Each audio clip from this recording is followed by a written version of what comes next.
Ngayon ituturo ko sa inyo kung paano i-repair itong board na gumagana siya pero hindi nagsasave yung oras. Kahit bago yung battery sa BIOS, hindi nagsasave yung date. May save mo siya pag once na nakasaksak lang siya o naka-on yung AVR. Pero pag pinatay mo, nagre-reset ulit lahat sa default yung date at saka time. So, kadalasan ang fault nito sa mga cold solder, yung ihinangin dito ulit. Tapos itong crystal capacitor, ito yung kasi niya, yung clock niya mismo, yung capacitor. So, silipin muna natin sa microscope. So, ayan.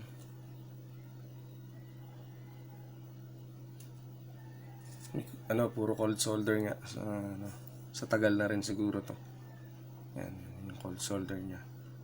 Mas kung tutuusin, mas maganda pa yung solder nitong kabila. Ito. Okay. Check naman natin yung sa likod. Bali yung i-check natin itong likod nitong battery terminal.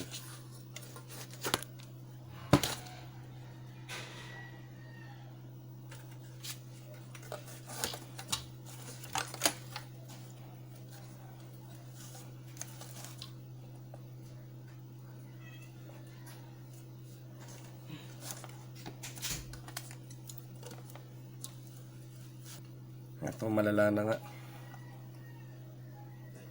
Puro cold solder na talaga. Ito yung ating hihinangin. I-resolder ulit natin ito. Mga terminal na to. Basag-basag na yung niya, lead.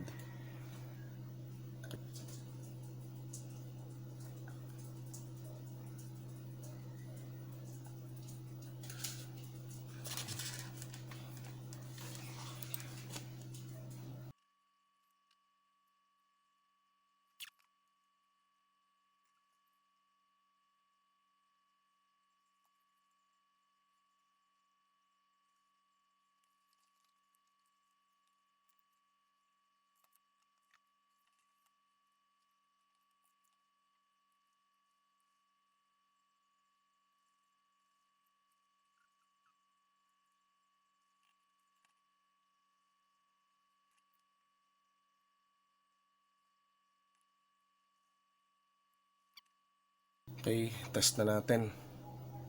So, kabila.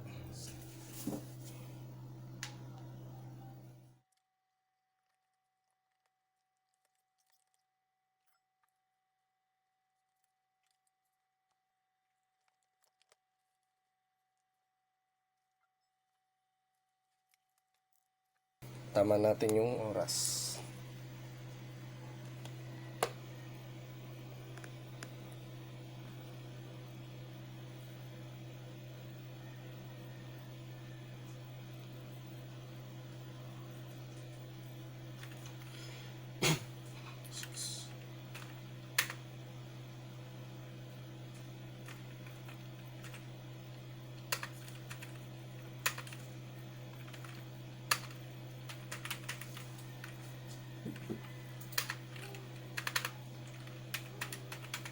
(2021) na pala.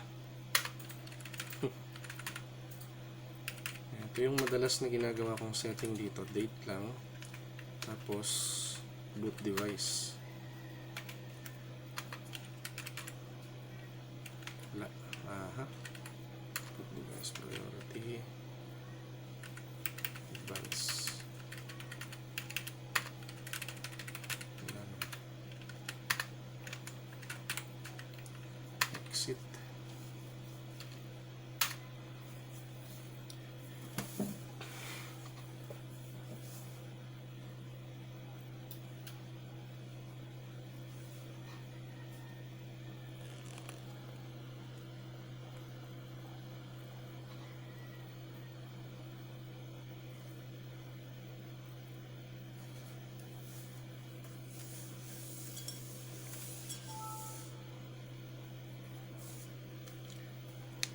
Okay, try nating kalasin yung supply niya sa board kung masasave pa rin. So ito, basta enter tayo sa BIOS.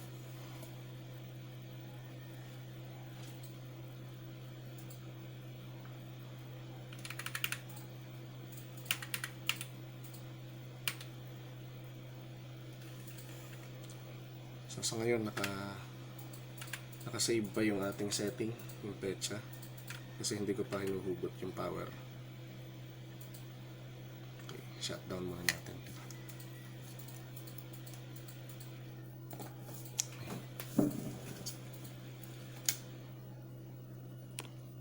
Patayin natin. Ito yung supply niya. Butin muna natin yung power.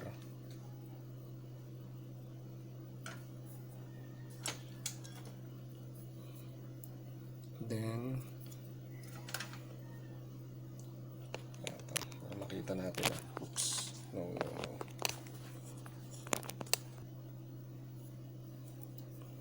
Short natin to sa power niya.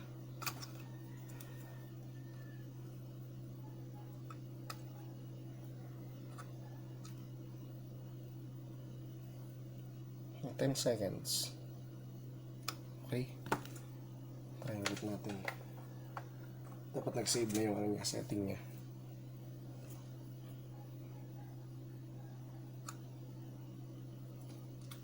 Sorry.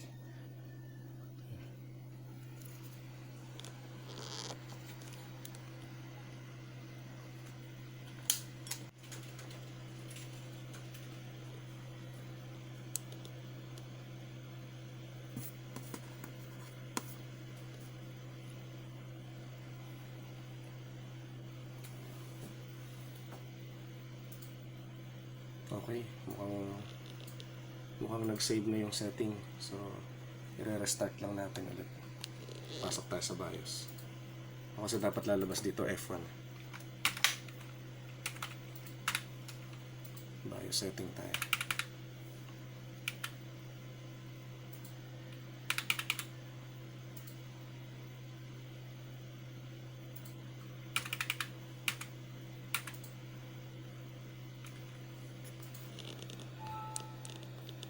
Okay na guys. Sa wakas, nag-save din. Yan. So, once na mag-save kasi ang petsa, means okay na to. Yan. Boots advanced tayo. Tingnan natin yung okay, naka-enable na. So, yun lang. Ganun lang mag-fix ng mga board na hindi nagsasave yung setting mo sa BIOS. Good condition ulit yung board natin, pwede na ulit natin gamitin. Pero yung fix na to, no promises din to kasi merong instance na malala na talaga yung problema ng board na kailangan na i-resolder lahat para lang gumana yung sa time niya o kaya sa ibang setting. Pero kadalasan cold solder lang. Okay, thanks for watching.